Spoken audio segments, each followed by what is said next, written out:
Hola, ¿qué tal? Están en Los Veterinarios y el tema de hoy es los análisis clínicos. Miguel, en este día hoy tenemos que hablar de los análisis clínicos y tenemos que hacer la diferenciación entre Sí, análisis clínicos para animales de compañía y para producción, ¿no? así es. Sí. Para ti, en el caso de la producción, ¿cómo ves el uso de los análisis clínicos?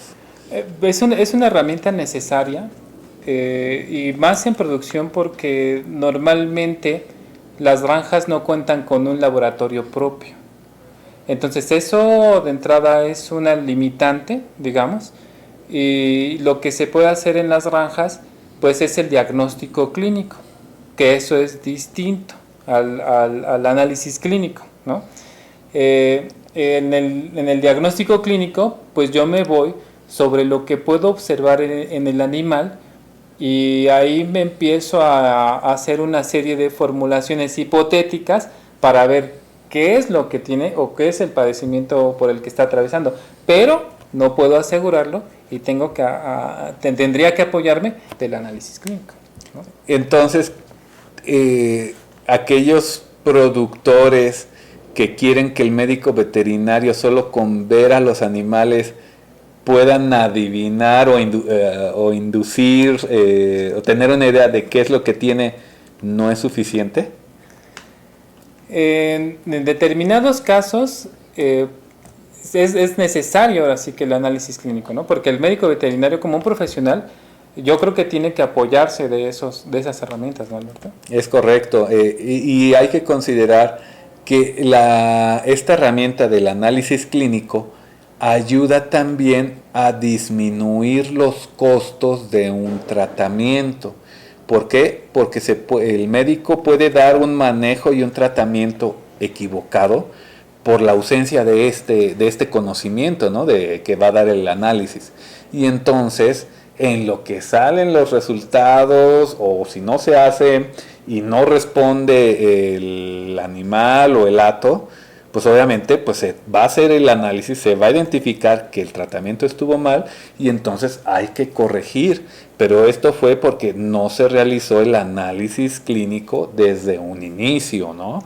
Obviamente sabemos que un análisis, aunque se están haciendo todo lo posible porque sean lo más rápido, siempre, como dices, a veces que uno está en un centro de producción alejado a la capital y es en la capital donde están los laboratorios, ¿no? Entonces lleva un tiempo, Claro. pero ese tiempo va a ser poco en comparación de decir, pues no lo hagas y aviéntate así y vemos en una semana, ¿no? ¿Qué pasa, ¿no? Y además vale mucho la pena invertirle un poco precisamente en el análisis clínico, que como decíamos es complementario a lo que yo estoy observando, porque en los casos más graves y donde me urge un análisis clínico es cuando tengo una alta morbilidad, es decir, definimos morbilidad, que observamos una gran cantidad de animales que están enfermos o que tienen cierto padecimiento y que ya sea que o no comen o no se levantan o empieza a haber una desmejora en su condición corporal, y entonces cuando empiezo a tener un alto número de una alta incidencia de animales con este tipo o que están tosiendo o demás, entonces ahí es donde me urge a mí, y las complicaciones vienen cuando, como bien mencionas, cuando estoy alejado de la civilización y cuando se me dificulta un poquito tener acceso a esto. Pero bueno, el médico veterinario, con la orientación del médico veterinario, él ya nos va a decir con respecto a lo que esté observando, ¿no? Desde nos puede ayudar hasta en qué tipo de muestras podemos obtener o podemos recuperar, ¿no, Alberto? Algo importante también es de que los análisis clínicos no necesariamente se usan cuando un animal está enfermo. También se usan para evaluar algún procedimiento como las vacunaciones. Es decir, queremos saber si la vacunación fue realizada adecuadamente. También se hacen análisis clínicos, obviamente no se mandan a hacer individuales, sino se mandan a hacer en colectivo, ¿no? Lo que llamamos en conjunto, solo para saber si se realizó o no correctamente ese procedimiento, ¿no?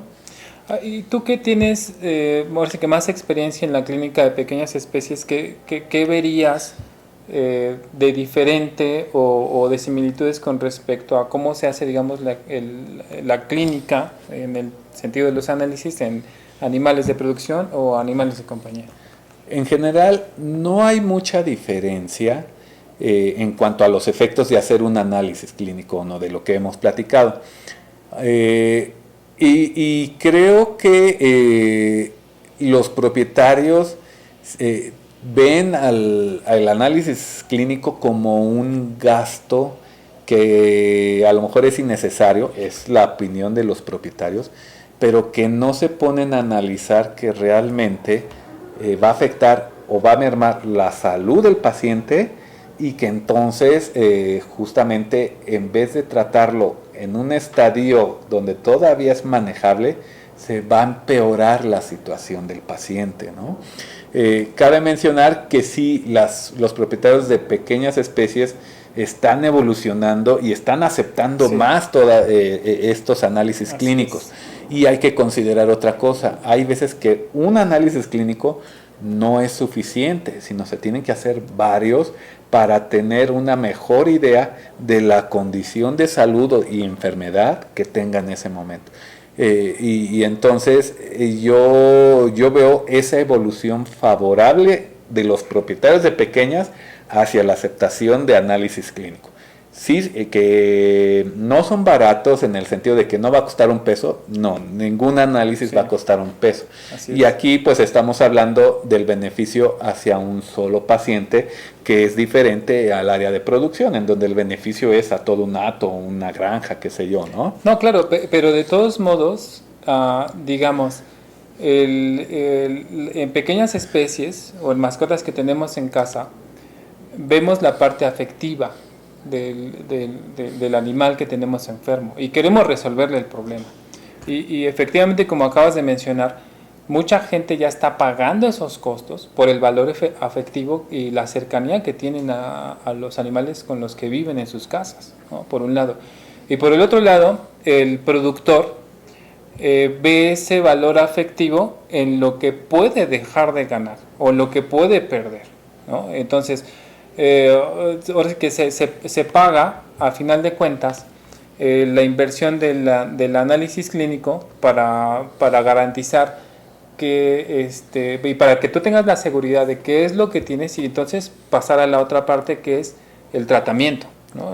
Que tiene que ser el adecuado y que efectivamente el análisis clínico nos va a ayudar muchísimo para establecerlo, ¿no? Aunado a esto, el análisis clínico, el llegar a un diagnóstico, va a ayudar al productor o al propietario a identificar qué enfermedades son las que se estén presentando y si quieres hasta podríamos decir en qué etapa del año, en qué periodo del año, y si se vuelve a repetir el siguiente y vuelve a hacer el diagnóstico, él ya puede empezar a solicitar o empezar a hacer los manejos preventivos antes de esas épocas para ir disminuyendo esa famosa incidencia de enfermedades, ¿no? Correcto. Y entonces hacer los manejos específicos para esas enfermedades y esa historia de análisis clínicos fortalece hacer los manejos preventivos casi en todo el año. Así es, y bueno, y a eso se le llama, amigos, medicina preventiva. Digo, así que estamos haciendo todo el trabajo para construir el calendario de medicina preventiva que yo necesito, tanto para mis animales de producción como mis animales de casa. Sí, pero hay que recordar que este análisis clínico dirigido hacia esta medicina preventiva va a variar también de región en región. Claro. No es lo mismo una zona árida que una zona húmeda, que una zona boscosa, que un lugar urbanizado, ¿no? Entonces, el hecho de que se hagan los análisis clínicos en nuestro centro de producción no quiere decir que le va a funcionar a alguien que viva en el norte del país, ¿no? O sea, sí es importante que cada centro de producción lo haga.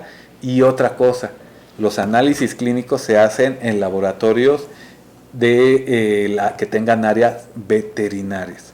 ¿Por qué? Porque los parámetros de cada especie y de cada animal va a ser diferente al humano. Entonces, un laboratorio humano no va a tener, aunque tenga el equipo, no tiene esos valores y también no tiene los permisos para manejar esas muestras, ¿no? ¿A qué te refieres con los parámetros? Por ejemplo, en un análisis clínico se hace una muestra de sangre y a lo mejor van a contar eritrocitos y resulta ser que posiblemente el químico farmacobiólogo que hace el conteo de eritrocitos va a decir, oye, ¿puedo contar los eritrocitos de los pollos? Y me salió así, pero va a poner en anomalía pues que le salieron nucleados. ¿Y qué crees? En los pollos es normales, ¿no? Y entonces el QFB lo van a poner como una alteración, mientras que los veterinarios saben que eso no es una alteración, sino que es normal. Hacia ese tipo de pequeños detalles en las diferentes especies es donde se va a ver esas diferencias. No, y además son detalles importantes, ¿no? Y de ahí, ahora sí que el propósito de hacer este episodio, porque no podemos mandar así de fácil, como mencionaba Alberto, pues a un laboratorio de análisis clínicos de medicina humana, pues muestras de nuestros animales, pues, ¿no? Así es. Pues amigos, creo que con esto terminamos este tema de análisis clínicos. Tiene ventajas, yo no veo que tenga desventajas, o sea, tiene más ventajas, mucha importancia para todos nuestros amigos propietarios y de cualquier tipo de animal. ¿Son necesarios? Sí. Pero son complementarios a lo que se está viendo con los animales, ¿no? O sea, no podemos tampoco ponernos a recetar o a dar indicaciones para hacer análisis de todo cuando no coincide con lo que estamos observando nosotros. Así es. Ajá. Pues bueno, damos fin a nuestro episodio. Se despide de ustedes Miguel González. Yo soy Alberto Cano y somos los veterinarios haciendo extensionismo digital. Saludos. Gracias.